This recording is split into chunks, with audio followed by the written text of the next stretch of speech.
Welcome back. Before we get into this one, I want you to notice something most people never stop to think about.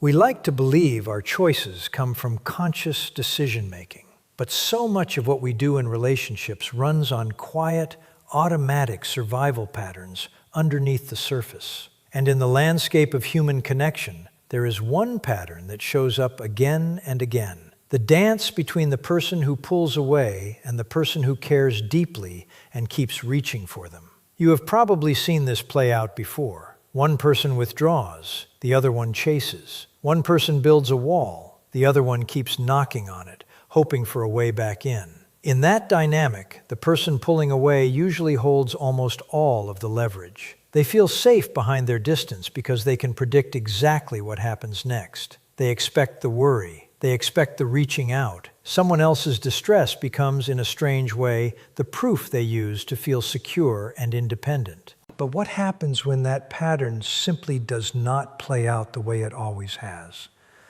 There is a specific kind of deeply caring person who does not follow that script at all. They do not chase. They do not fall apart. They do not beg for closeness. Let us call this person the grounded empath. And when someone who pulls away runs into this particular kind of steadiness, their usual defenses do not just fail to work, they quietly come apart from the inside. This kind of grounded, emotionally steady person holds exactly the quality needed to gently bring someone's defensive walls down without ever needing to fight for it. If you have ever felt the sharp pain of someone you care about turning cold, pulling back, or treating your affection like a weight they are trying to set down, stay with me for the next few minutes. Most advice on this topic tells you to simply give someone space or focus only on yourself. That is a passive answer. It quietly hands your emotional peace over to someone else's choices. Instead, we are going to look closely at how this actually works underneath the surface. I want to walk you through the real psychological pattern of the grounded empath, the specific behaviors that quietly bypass someone's need to withdraw, why staying emotionally steady works far better than emotional intensity ever could, and a simple three-part approach that naturally invites someone to lower their own guard without pressure, without chasing, and without losing yourself in the process. By the end of this, you will likely never see coldness or distance as strength again.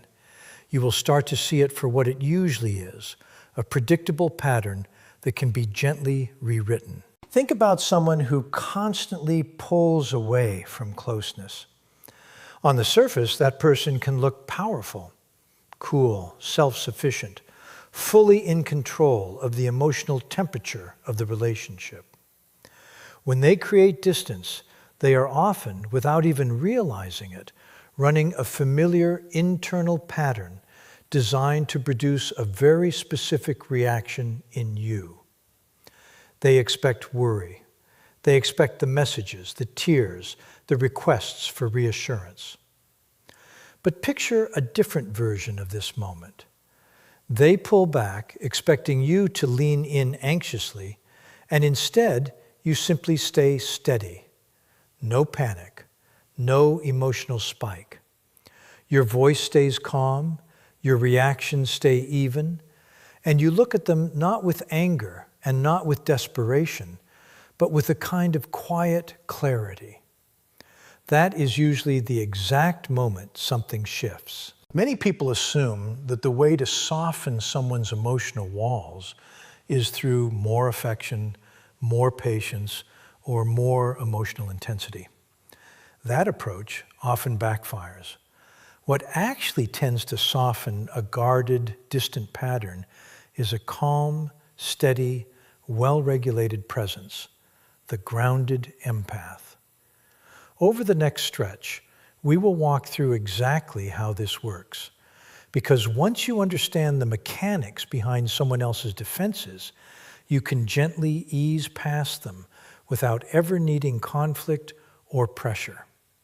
If you are tired of feeling like a bystander in someone else's withdrawal, and you want to feel steady and secure in how you show up in relationships, this is worth your full attention. To understand why steady emotional presence works so well against someone's habit of pulling away, we need to set the romantic framing aside for a moment and look plainly at behavior. Someone who habitually withdraws is not necessarily strong. They are often simply on high alert. Their core instinct, whether they realize it or not, is to minimize emotional exposure in order to feel safe. When a highly emotional, deeply expressive person enters their life, there is often an early sense of safety because that person's feelings are easy to read, completely visible on the surface. But because that same person often seeks closeness through intense emotional sharing, it can quietly trigger the other person's inner alarm. Something in them senses being pulled in too fast, a feeling of losing independence. So they pull back. And when the more expressive partner panics and starts chasing, it confirms something for the person who withdrew. I am still safe behind this distance because someone out there is still trying so hard to reach me. The grounded empath works very differently. They carry the same depth of emotional awareness, the same ability to sense what is happening beneath the surface in a room or a relationship. But they have developed one additional skill that changes everything: real emotional steadiness. They do not let their natural sensitivity spiral into visible distress. When a grounded empath encounters someone who withdraws, they do not see a puzzle to solve through emotional intensity. They notice the pattern. They notice the subtle moment someone starts to pull away, a shift in eye contact, a slight change in tone, a small physical step back. And rather than reacting immediately, they simply observe and stay steady. So how does this quiet steadiness create such a strong shift? It usually comes down to a few simple things. When the other person creates distance, the grounded empath does not fill that space with chasing or pleading. They do not ask endless questions about what is wrong. They also do not respond to coldness with anger, because anger is still, in its own way, a form of emotional investment. Instead, they simply allow the space to exist. They give the other person the room they seem to want, without adding guilt or tension to it. This often catches the withdrawing person off guard. They expected resistance, something to push against. When that resistance is not there, they are left with unexpected quiet and often a flicker of uncertainty. Some part of them wonders, why aren't they trying harder? Does this mean I don't matter as much as I thought? When contact does happen again, the grounded empath does not punish the return with coldness or criticism, because punishment usually just gives someone another reason to retreat. Instead, they respond with simple, honest understanding. Something like, it makes sense that you needed some space to sort through your thoughts. That is completely okay. This quietly removes the drama from the situation. It becomes hard to rebel against someone who never tried to control you in the first place. The usual instinct to escape loses its purpose because there was nothing forceful to escape from. The grounded empath also naturally becomes harder to read in terms of anxious energy. Their body language stays open and warm, but they are not broadcasting worry or urgency. For someone used to relying on other people's anxiety as reassurance that they still matter, this steadiness can feel unfamiliar, even a little unsettling. When someone can no longer predict a big emotional reaction from you, and your calm no longer wavers just because they pulled away, something shifts internally for them. The comfortable illusion of being fully in control starts to soften. For perhaps the first time, the person who has spent so long creating distance is left looking at that distance clearly, realizing it did not really protect them from closeness so much as it quietly kept them isolated from it. A kind of quiet unease can settle in, a fear of losing something that once felt easy to take for granted. They may test the waters gently, sending a low-key message, mentioning something small, almost hoping to see a flicker of urgency in your response. But the grounded empath stays consistent. They respond warmly, but without desperation, treating the moment simply and honestly, rather than as a high-stakes test. This is really the heart of what shifts the dynamic, not through manipulation, not through games, but through becoming steady enough in your own sense of worth that someone else's silence or distance does not knock you off balance. When you show up this way, you are no longer playing a passive role in someone else's pattern of pulling away and coming back. You quietly change the terms of the relationship altogether. You show them, without needing to say it outright, that real closeness requires actually showing up, staying present, and allowing themselves to be truly seen, rather than drifting in and out whenever things start to feel like too much. The old pattern only works as long as someone keeps chasing it. Step back from that chase, stay calm, and let quiet consistency do the work. Often, that is exactly what allows old walls to soften on their own. To really understand this dynamic, we first need to look honestly at what withdrawal usually is and what it usually is not.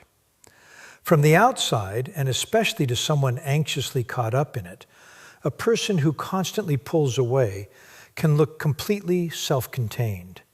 They seem to be able to turn distant in an instant, cut off communication, hold back affection, and retreat into a kind of private, seemingly impenetrable space.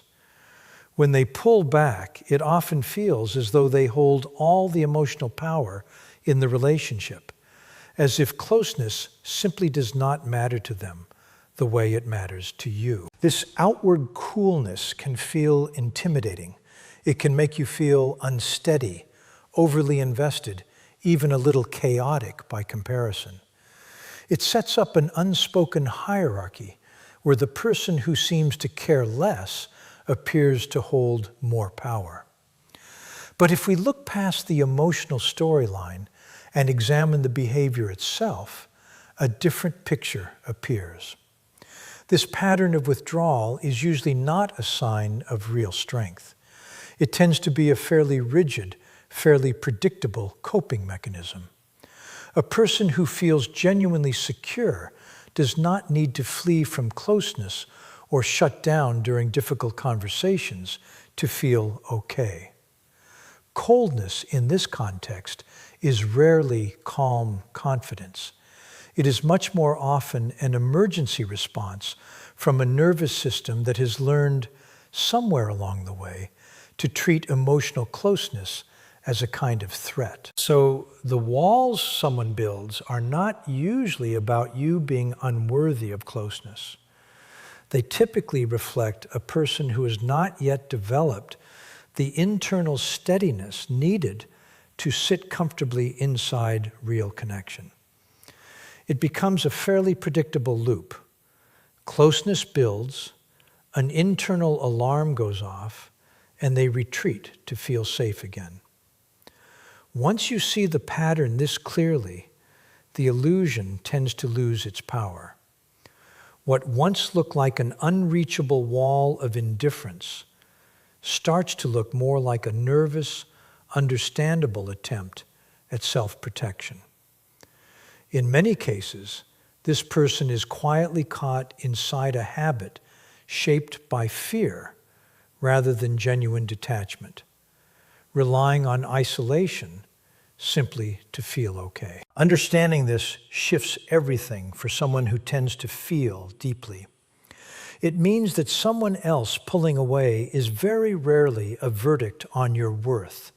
It is usually a mechanical, almost automatic response shaped by their own limitations, not by anything lacking in you.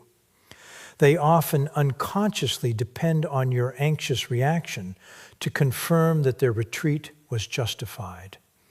If you chase, plead, or panic, it can quietly reinforce their belief that closeness really is overwhelming and dangerous, which only strengthens the pattern. The moment you begin to see this behavior as a fragile defense rather than a display of strength, your own reaction naturally changes. You stop responding from fear. You start to realize you are not up against some unshakable master of detachment, but against someone caught in a loop they may not even fully recognize themselves. And once you see that clearly, a lot of their old leverage over your emotional state simply falls away. Once we understand that this kind of withdrawal is really more fragile than powerful, it helps to look at why chasing someone with intense emotion usually backfires and sometimes even makes things worse. Many deeply feeling people naturally respond to distance with more warmth, more openness, more emotional expression. It feels intuitive. If I can just show them how much I care, if I can explain my feelings clearly enough, surely they will finally feel safe enough to open up. Unfortunately, this approach often works against itself. It can feel a bit like trying to help someone who feels like they are drowning by pouring more water toward them. What feels like comfort to one person can feel like pressure to someone who is already on edge about closeness. When someone leans in with long emotional messages, tearful pleas, or constant requests to talk everything through immediately, it can unintentionally touch the exact fear that person is already carrying, the fear of losing themselves inside someone else's needs. Every wave of intense emotion can be misread by an anxious nervous system as pressure rather than warmth. And ironically, this often gives the withdrawing person a kind of quiet justification for pulling back even further. From their perspective, all of this emotional intensity can feel like proof that closeness really is overwhelming, reinforcing the very pattern you are hoping to change. There is also a deeper cost here. When someone repeatedly chases, pleads, or seeks constant reassurance, they are, often without meaning to, signaling that their own emotional stability depends entirely on the other person's response. That can be genuinely unsettling for someone who already struggles with closeness, because now they may feel responsible not just for their own feelings, but for regulating someone else's too, which can feel like an enormous weight to carry. Breaking this pattern usually requires a real shift in approach. Meeting someone's withdrawal with more emotional intensity rarely works, no matter how sincere the intention behind it. It can help to think of it a little differently, like trying to open a lock by hitting it harder instead of gently finding the right way to turn the key. This is where the idea of the grounded empath becomes so useful. This is not someone who is overwhelmed by every wave of emotion around them, and it is not someone who suppresses their natural sensitivity either. A grounded empath still notices subtle shifts in tone, small emotional cues, and the quiet undercurrents in a room, just as clearly as anyone with deep emotional intuition. The real difference lies in their internal steadiness. Where a more anxious response absorbs every emotional shift and reacts immediately, The grounded empath has learned to notice feelings without being swept away by them. When they see someone pulling back, going quiet, or turning distant, they do not internalize it as personal rejection or immediate danger. They simply notice it as information. They observe the pattern with quiet clarity rather than urgency, recognizing withdrawal as a fairly predictable habit rather than something mysterious that needs to be solved through intense affection. Because they are working from clarity rather than desperation, the grounded empath naturally steps outside the usual pattern. They do not radiate anxiety. They do not need reassurance in every moment. And they do not react to distance with visible panic. They stay contained, holding their own emotional space with a kind of quiet steadiness. This changes the entire dynamic. The grounded empath understands that real empathy always comes with healthy boundaries. Empathy without boundaries can slide easily into losing yourself entirely in someone else's patterns. So instead, they use their emotional insight thoughtfully. They understand what the other person may genuinely need and what tends to trigger their instinct to pull away. But they choose to express that understanding through calm, honest steadiness rather than emotional intensity. They do not offer someone more chaos to react to. They offer something much rarer, a clear, steady presence that does not shift or waver just because someone else pulls back. This particular kind of steadiness tends to be genuinely disarming for someone used to controlling emotional distance, because they cannot provoke the reaction they expect. If they try using silence to create tension, the grounded empath allows that silence to simply exist without needing to fill it anxiously. They do not chase, they do not punish, and they do not demand anything in return. By staying calm and consistent, even in the face of withdrawal, the grounded empath becomes something the other person's usual patterns simply were not built to handle. Someone who can see clearly into their fear of closeness without losing their own sense of self in the process. The real shift usually happens through something fairly simple. When there is nothing left to push against, the old pattern quietly loses its purpose. Someone who withdraws often expects a certain amount of resistance, an anxious reaction they can measure themselves against. The moment that resistance disappears, replaced by calm acceptance instead, the whole dynamic shifts. When they pull back expecting the familiar chase, and instead find open, easy space with nothing forced about it, it becomes clear that the wall no longer serves the same purpose. Without someone anxiously trying to climb over it, the wall stops being protection and starts to feel more like isolation. This can genuinely surprise someone, prompting a quiet moment of self-reflection.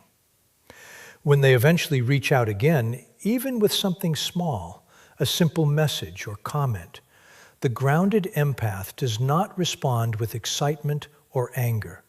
They respond with calm honesty, something like, "It makes sense you needed a little space. That is completely fine." This gently removes any sense of rebellion from the situation. It is difficult to resist someone who never tried to control you to begin with. Over time, being met with steady calm rather than anxious energy tends to invite real reflection.